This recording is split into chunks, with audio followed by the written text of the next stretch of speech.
সরকার থেকে বলা আছে যে প্রতি বছর পুনর্ভর্তি ফি নেওয়া যাবে না। এই পুনর্ভর্তি ফির নামে দেখেন শিক্ষাটাকে একটা পণ্য বানানো হয়েছে এবং অভিভাবকদেরকে বানানো হয়েছে ক্রেতা।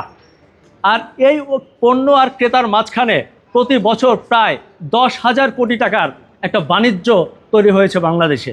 এটা আমরা চ্যালেঞ্জ করতে চাই এবং সেই চ্যালেঞ্জ করতে গিয়ে আমরা দেখেছি যে সরকার কিন্তু ইতিমধ্যেই পদক্ষেপ নিয়েছে এবং সেই পদক্ষেপের অংশ হিসাবে গত 23শে নভেম্বর 2025 তারিখে সরকার একটি প্রজ্ঞাপন দিয়েছিল।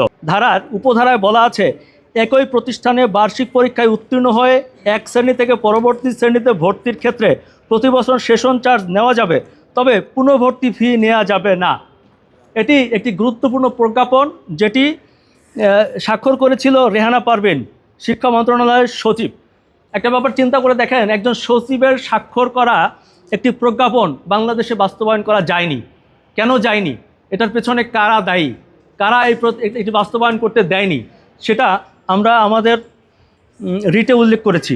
দেখেন, এভাবে যে 10,000 কোটি টাকা প্রতি বছর বাণিজ্য হচ্ছে, এভাবে চলতে পারে না। আমরা তাই বাংলাদেশ আইন ও অধিকার এইড সংগঠনের পক্ষ থেকে আজকে মহামান্য হাইকোর্টে আমরা একটি রিট পিটিশন করেছি জনস্বার্থে।